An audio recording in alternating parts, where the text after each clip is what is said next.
Welcome back. You're watching Canadian Innovators.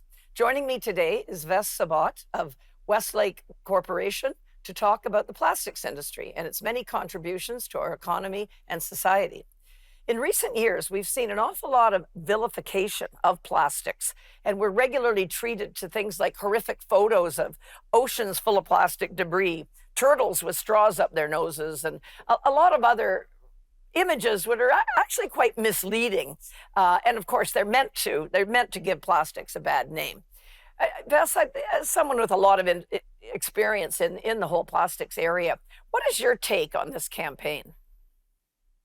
Well, it's a long-standing campaign. I remember having to deal with it back in 1994-95 and at the City of Toronto, and various councillors wanted and chlorine in all products that contain chlorine. And that meant going after PVC, so they called for a ban on all plastics that the City of Toronto purchased. Well, had they been successful, Walkerton, where 7 people died, 2,000 people got sick, and there's countless transplants that occurred after the mismanagement of the Walkerton water treatment plant by the Cable brothers, would have happened in Toronto with much more devastating effects. So it's always so important to make sure that science leads in these arguments. And I always look at, first off, we're all environmentalists. And I look at environmentalists and say, do they believe in life cycle analysis? If they do, they're true environmentalists, because if you take a look at life cycle analysis studies on plastics and the various materials out there, almost every single one always says that plastics is the best for the environment.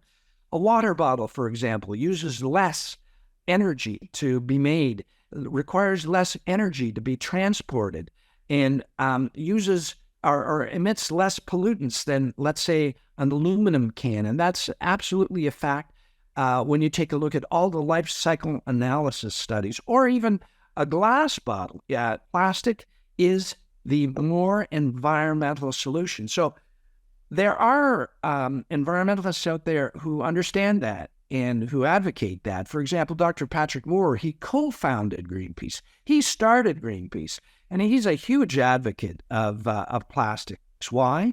Because he says it's pro-human.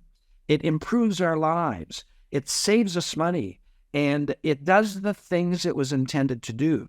Those are the kind of environmentalists I like and I listen to. Patrick wrote a great book just recently. I don't know if you read it. It's called Fake Invisible Catastrophes and Threats of Doom. And he does a great job of debunking some of the things that you had just mentioned. The plastics in the oceans, the pictures of whales with all sorts of plastics in them. Most of those photos are just disingenuous, and they're actually created. Some of them are even photoshopped, and he does a great job detailing that in his book.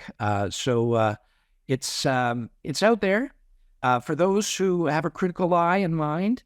It has been debunked, but some of those things still prevail. Yeah, no, you're very much explaining why I wanted to do a show on this topic, because people just aren't well informed. And I agree, everybody's got a lot of competing things in their lives. I understand that, but people need to get better informed about the role plastics plays. Often doesn't even have a good substitute, and like you say, most often is the best thing for the environment of all the other possible replacements. And I always think of the transportation in automobiles, planes, buses, and all that. Yes. It makes everything much lighter. And like you say, when we transport things, if they're wrapped in plastic instead of wood or metal or something else, uses a lot less fuel. It's a lot more fuel efficient, and so on. And all of this is really good for the environment. So I think you've covered a fair bit, but I'm trying to think of other uses of plastics that might actually have positive climate impacts. Are there any that you could think of? Well, an interesting one. You'll recall these paper dollar bills that we've replaced, and the Bank of Canada has replaced them. Well, what did they replace them with? They replaced them with plastic notes that last 7.5 years versus the 3 years. And what did they do to justify that, to convince them that that was the right way to go?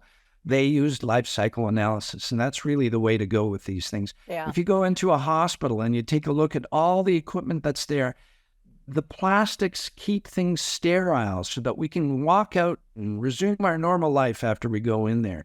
It's invaluable to our society. I actually went to the reception when Mark Carney was Bank of Canada governor when he produced those. Anyway, we have to take a quick break now. Don't go away. You're watching Canadian Innovators.